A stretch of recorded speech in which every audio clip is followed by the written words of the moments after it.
Moïse Katumbi, Ozandeko Yandundu. Telle teinture na yo, Ozandeko na bisoté. On doit tirer attention avec les métiers.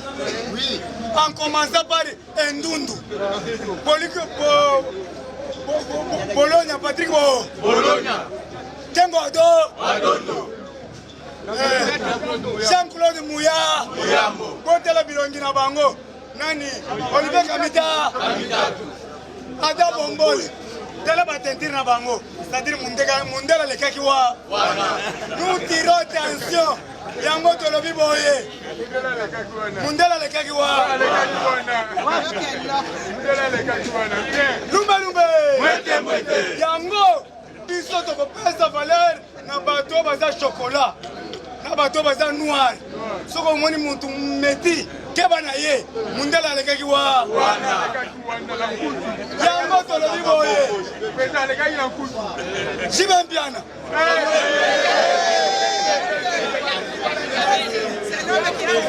Comme qui a invité Kamé, Jibempiana Totiki est parce que ça Mundele, yé, yaba Congolais, yalinga Moïté, héros ya Zotala, c'est moi c'est Bini.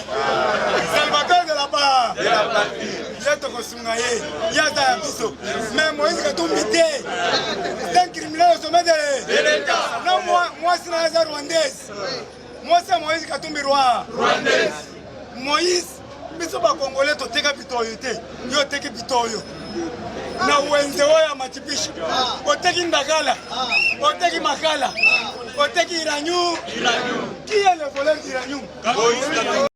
Pourquoi avez-vous cherché à entrer en contact avec Moïse? Monsieur, parce qu'il nous semble si que... vous continuez à poser des questions sur ces individus-là, j'arrête l'interview. Mais Noël Tchani, parlons-en quand même. Est-ce que vous êtes la personne qui doit porter ce projet ou cette proposition de loi? Surtout quand on sait, selon des sources concordantes, que vous-même, vous avez déjà renoncé à la nationalité congolaise. Monsieur, si vous continuez à affirmer des choses qui ne sont pas vraies, j'arrête l'interview. Je vais vous dire une chose. Je parle des sources concordantes. Non, je vous dis, si vous continuez donc à raconter des bêtises, j'arrête l'interview. Parce que ça ne vaut pas mon temps. Ça ne vaut pas mon temps. Non, okay? Il ne s'agit pas des bêtises. Je vous dis bien que si vous continuez à raconter des bêtises, j'arrête l'interview. Alors, vous voulez dire ici à notre public que tout le temps que vous avez passé aux États-Unis, vous n'avez pas acquis la nationalité américaine. Je vous l'ai déjà dit à plusieurs reprises. Vous n'avez pas dit ici. S'il vous plaît. Si vous continuez à faire ça, j'arrête l'interview. Non, c'est important, par respect aux téléspectateurs, parce qu'il y a quand même des questions que les gens se posent. Nous ne sommes pas dans les polémiques inutiles. Je voudrais vous dire que l'interview est terminée parce que j'estime que vous me faites perdre du temps. Non, mais nous devons quand même du respect au public. Non, mais président, vous ne pouvez pas faire ça. Comment on va faire? Vous connaissez notre président de la République? Oui. Lorsqu'il y a eu les débats ici sur des pères et des mères, in extenso, le son existe. Il a dit, moi, Félix Tshisekedi, ma mère à moi, a du sang angolais. Aujourd'hui, le président de la République. Donc, avec votre loi là, Félix Tshisekedi ne peut pas être président de ce pays. Ça, c'est faux. Maman Marthe, elle est Kassaïenne. Donc. Moi, je n'étais pas là quand il a dit. Mais je vous dis simplement. Vous voulez que je vous donne le son? Je connais Maman Marthe, elle est Kassaïenne. Non, lui, non, je ne parle pas de moi. L'autre président, il a dit ça. C'est vrai que son père, donc c'est-à-dire Koko Nabiso Yamobali, Odogo Abota Maman, Ayaka à l'âge de 6 ans, à Outaka Angola, il est venu à l'âge de 6 ans. Puis à Kolina Congo, à Bali Mwasi Naye, ma grand-mère. Mon grand-père, lui, il est venu de l'Angola, d'une tribu, Namalange, enfin, d'une région, Angola. Parmi les langues nationales, il y a le Chiluba. Sur votre concept, notre président n'a pas droit d'être président? Monsieur, moi je pense que vous aurez dû me laisser d'abord terminer l'idée parce que vous n'avez même pas toute l'idée complète. Non, je vous donne l'exemple de notre président. Mais je vous dis et je vous ai répondu. Ceci, je vous ai répondu. Moi, Félix Tshisekedi, ma mère a du sang angolais. À ma connaissance, Maman Marthe, elle est Kassaïenne. Donc. C'est ça que je connais. Si vous avez d'autres informations, c'est à vous donc de partager ça avec les gens. Mais à mes connaissances. J'ai dit bien, c'est notre président qui l'a dit, c'est pas moi. De toutes les façons, la loi que je suis en train de proposer, elle s'applique à tout le monde. Le président Félix est déjà président de la République. On ne va pas Donc votre loi... Non, elle n'est pas rétroactive. La loi n'est pas rétroactive. Ah, c'est pour le futur. C'est pour le futur. Bateau yo biflata flata, bateau yo pobalia, il faut bakosa. Vous êtes, en fait, c'est la petitesse d'esprit. Quand on est grand dans la tête aussi. Il faut appeler ça un exemple pour Batunios comprendre exactement le danger que nous courons. Vous savez, ambassadeur il y a Rwanda, dans la République démocratique du Congo, comme on a eu Vincent Karega, ambassadeur il y a Rwanda, à Botame dans la République démocratique du Congo, maman n'a eu aza congolaise, papa n'a eu aza rwandaise. Dans la bateau, ke maman aboti yo azali congolaise, donc baza na kati ya libunga, bazo yebate, bazo yebate. Te baza kaka nayebi esika bazwa ba information wana ye na papa ba uta Rwanda na 61 bazalaki ba Rwandais penza de mes grands-pères pe bazalaki ba Rwandais. Zoba oyo, boniko koyera ba idée bozo ya kaka na baba solo pam. Vous savez, ambassadeur il y a Rwanda, dans la République démocratique du Congo, comme on a eu Vincent Karega, ambassadeur il y a Rwanda, à Botame dans la République démocratique du Congo, maman n'a eu aza congolaise, papa n'a eu aza rwandaise. Kutamoko. Nayebi esika bazwa ba information wana ye na papa ba uta Rwanda na 61 bazalaki ba Rwandais penza de mes grands-pères pe bazalaki ba Rwandais. Rwandais. Karega Azana, d'après la constitution de la République démocratique du Congo aujourd'hui, il est éligible pour être candidat à la présidence de la RDC. Est-ce que c'est ça le risque que nous voulons prendre? Zoba oyo, boniko koyera ba idée bozo ya kaka na baba solo pam. Bonjour mes chers amis de Full Power TV One. Vous êtes en direct sur votre chaîne de valeur, la chaîne d'investigation. Donc vraiment, nous continuons avec cette affaire de métis qui barde au Congo. Je crois que mes chers amis, aux abatu oyo na koko bisabino likambo wana te eza makambo oyo vraiment epesi mabe makasi na niveau ya Congo na baloi oyo batu bazo ko tenter que eleka o baloi ya discrimination oyo eza ko déstabiliser baloi oyo eza justement pour affaiblir donc catégorie ya ba ndeko na biso ba congolais oyo babengami na kombo ya ba métis oyo bazo ko benga bango donc batu ya les hommes de race et voilà lelo tutelemi kaka mpona kolobela yango toza na kati États-Unis na eta Iowa justement mpona kotelemela bamakambo nyonso oyo eza banti-valeur oyo nyonso ezokopesa valeur te par rapport ya makambo oyo tozosala par rapport ya baloi par rapport ya bamakambo oyo eza na sens te mes chers amis na minute oyo toza na kati États-Unis vraiment message wana ekomeli biso na Full Power TV One ya bandeko oyo vraiment baza marginalisé ya bamétis oyo quelque part okomona mpe na bavideo na bamakambo ebele na participation na bango vraiment kozala vraiment na kati ya chaîne po bamanifeste mécontentement na bango par rapport ya bamesure oyo dictatoriale oyo balingi baimplanté oyo balingi bafaire passer yango na mibeko mpona koluka ya koréduire race oyo ya bamétis. Vraiment, biso toza d'accord avec ça parce que nous savons que les métis et les métis sont des Congolais oyo baza na kati ya mboka na biso. Vraiment discrimination ezali te oyo akoloba te oyo aza métis oyo aza boye oyo aza boye biso nyonso toza Congolais donc totelemi comme un seul homme mpona koboya eloko wana eleka te. Vraiment tozokopesa vraiment comment dirais-je kotika bino botala la vidéo bino moko bokozwa idée par rapport ya eloko nini oyo tolingi toloba na makambo nini tozosala. Vraiment eza mawa mingi mes chers Congolais par rapport ya situation wana ya discrimination ya niveau oyo discrimination ekoma ti na niveau ya bandeko na biso oyo tozokobenga bamétis. Est-ce que na moment oyo eza moment oyo bakokaki kosoulever babiloko wana makambo toza nango ya este ya bavolcan nano esili te bandeko oyo baza éparpillé par rapport ya bacatastrophe naturelle oyo eyaki ya volcan na Goma nous toujours solution en moto. Et un certain Peter, il se réveille le matin comme ça, à Bimissi Oyaye, donc il veut faire le succès. Donc derrière, Babiloko Moko Ezangitina, le Monaki, Moïdo Zangi, je le salue en passant. Vraiment, c'est un brave. Donc, après ça, qui idée, Ezaki à Malam, et l'équipe, Bakumole, souvent même en état civil, de Jacques, donc participer là. Alors, on dégoûte au Peter, à Monique, ben voilà, il y a pas ça la succès, à Bimiselo, comme on voit finalement, il y a une similité, donc ils ont Mawa.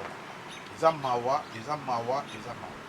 Donc, franchement, mes chers amis, je regrette, je suis vraiment catastrophé. Il y a quoi prendre la boulot pour la Kakanamboka na Bissou. Bissou, tous les Bamboka aux États-Unis. Donc, les Amboka, tout le monde a la même considération. Ça veut dire que, ah, ils ont été que, oh non, mon tutelle, l'air, oh, ça la non. Mon tutelle, a le droit, il y a que ça, les locaux, ils ont maram.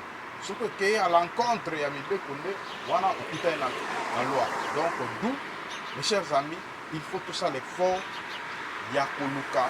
Ce qui est important, on est à se focaliser dans Babiloko et la fertilité, Babiloko et Zangitina, ce mieux, il y a pour restaurer justice. Parce que c'est la justice qui élève une nation. Ce n'est pas la divergence, ce n'est pas la mesure où ils ont la sens il y a le Bakeba, Bakongolais, normalement, où ils ont une seule nationalité, il faut accéder à la poste clé à Mboka, il faut accéder à la carte de Mboka. C'est faux à chaque fois. Nous avons accéder, nous avons pour ça là, où ils ont aligné la carte de Mboka, ils ont une seule nationalité, ils ont une double nationalité, problème est exact. Donc finalement, nous sommes toujours comme Ndengenini, Congo Yango, et Komika Lelo, Batu Oyo Alamuki, Abimisi Ayelwa, Oyo Alamuki, Abimisi Ayebibeko, finalement, tous en a jungle ou tous en a Mboka Yandengeni. Franchement, n'a évité. Donc, loi on a évolué le kate, pour voter en vote parce que Zali, loi Moko, Robin en bidon, donc ça ne tient pas debout. Donc, ils ont vraiment, et là, Moko, il a créé une guerre tribale. Parce que au moment où je vous parle, à Congo, les gens ont parti sur la carte de Congo, vraiment à Kosimika par rapport au comportement. S'il s'agit même pas de Manzela, parce que Babylone, vraiment, ils ont mal. Donc, il faut préjudicer toute une population par rapport à Yabadi Rabino. Ensuite, vous doivez inviter à un niveau États-Unis pour que la réaction à Bango par rapport il y a ma situation où est-ce que la loi wana oyo bazolinga va faire passer déjà la loi oyo et que sunga biso par rapport il y a ba idée tout ça là par rapport il y a avancement ya mboka par rapport à unité nationale hein et que simbate donc vraiment je vous conseillerais donc de mettre ça vraiment à l'écart parce que ils ont quoi arranger au contraire ils ont bâti ça va conflit et ont bâti ça les sous sur ma cambo na kati ya République démocratique du Congo pour tout ça ma cambo belé pour dans nous ils ont aussi ça progressivement donc bâti ça les sous sur les polo et les sous et à vraiment ce n'est pas une bonne chose mes chers amis ne coupez pas au petit doigt mazo pe sabino kaka moi quelques conseils vraiment tout ça l'effort comme un seul homme ya koboya biloko wana eleka nakanisi nayebisaki bino ke biloko wana ekose limiter seulement à bameti ou bamétis te et ko s'étendre vers même mpona biso bato oyo toza na biso bon ndenge balobaka nga nazomona différence yango te il y a 100% donc bato baza normal que l'identité ezali vraiment 100% congolais donc il n'y a pas de différence. Ce que nous pouvons retenir, ce sont des valeurs. Parce que nous avons eu des gens qui n'ont pas double nationalité, voilà, qui ont double nationalité dans ce pays et qui ont bien géré ce pays. Exemple, Moïse Katumbi. Moïse Katumbi, donc on a besoin de traiter de tous les mots, ainsi de suite, mais quand même au Moutouana, à Sala Magambo, en tant que Congolais, moi, à Sanité. Katanga des années et des années, Moïse Katumbi à la tête et à Katanga, tomonaki amélioration. Mazembe na ba équipe ya Mazembe boyebi ngala obetela bino lisolo te. Donc boyebi ndenge nini makambo lekaki, ndenge nini ba restauraki ba makambo na kati ya ba équipe na biso. C'est pour vous dire que toluka ba valeur soki totie kaka que ben voilà oyo aza motu boye oyo par rapport ya ba qualité na ye akoya ko étouffer ngai to ko avancer te. Place yo ko kite tika moningo ya koki même les gamboara pour que non to ko man objectif. Finalement mes chers amis tolingi nini na kaka mboka. Tolingi nini soki tolingi avancement et to avancer. To tika ba fertilité, to tika ba makambo oyo eza na sens te, ba makambo oyo eza ko résoudre te ba problème à niveau ya biso ndenge tozali awa. Donc mes chers amis, Naïb Sibino, vraiment Full Power TV a été contacté par nos frères Neki oyo bakomeli biso babi Full Power TV wa. En tout cas, vraiment il faut qu'on ta makambo parce que tout le monde a makambo ndenge ezokende eza malamu. Et je vous assure que makambo ekoti yango ezolandela yango ntina suka de façon que loi wana elekate parce que eza loi oyo eza kopesa baguerre tribale oyo toutaki nango ya bamwanda nsemi bobosani affaire ndika bobosani yango tobosani makambo ya ba M23 tobosani makambo ya este oyo ezalaki oyo bato bakatanaki bamachete récemment awa makambo ya wili bakonga bato bakufi. Vous comprenez des choses et vous créez des situations que vous n'arrivez pas à maîtriser. Donc la situation que vous créez boye bakake bino moko bozala pe a mesure ya kosil sango. Donc biso toujours pesa bino kaka à grande ligne il y a comprendre que c'est un danger. Il y a quelque chose qui se cache derrière cette histoire et que ko salake et be bisasu makambo belé et là oh déjà tozui na kati ya ba makambo ya voilà et là oh tozui to be bisango te. Vraiment merci. Merci, à la prochaine occasion. Voilà.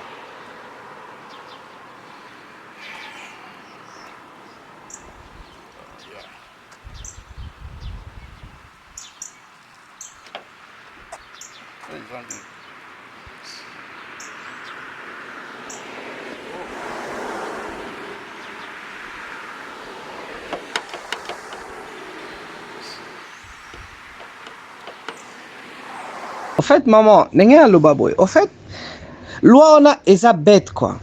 Sikoyo yebisangai. Na 1981 tango ba instauré loi wana. Keno bana o babotami na 1982 baza reconnu onde bazu nationalité congolais.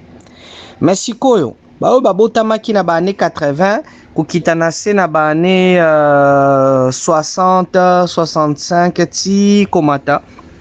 Donc baza reconnaître et ba pays wana o babotisa ki bango neti ba mindele wana ba belge ba portugais ba grec ba wana nyonso en fait o babotisa ki ba noir wana ba mama na biso quoi si je dirais et ba reconnaîtra bango te ba Belgique, Grèce, Portugais, Portugal tout ça ba tkalo reconnaître bana wana te sikoyo gouvernement congolais pe ezo reconnaître bana wana te lokola ba lobby wana. Donc c'est des peuples sans terre. Alors, bakate la biso ya biso kasi minembo et quelque part bakate la biso to kende alors. Tu vois, ça n'a pas de sens comme makambo bazolo bawana. Oh loi. Alors, ce que tondimi bon ça va. À partir de 1981, nde loi wana ezaki instauré donc bano babota na 82 bazo nationalité. OK, siko ba oyo babota makite na ane wana ba okende wapi? Bazana mukanda nini? Ozomona, ils sont idiots parce que déjà, tant une fois, aux la carte d'électeur, aux déjà congolais, comment voter sans que aux la congolais. Par exemple, la carte d'électeur, na voté à peine en 2006. Tu vois, donc je suis congolais. Ozomona keno ba momo ba koyi na ndobo quoi. Ils ont la sens telo bazoloba. Na époque à Mobutu, il y a eu de métis au bazo ba carte d'identité et vert et à Mobutu wana. Donc bazala na ba rompeka ba bazaïroate. Ils ont la sens té loko mutu wana auto loba wana auto publier ça l'émission wana tout ça. Ils ont la sens té. On est né grandi là-bas, on est congolais. La loi nous exige de l'adopter de toute manière quoi. ozomona. Donc toza ba Congolais.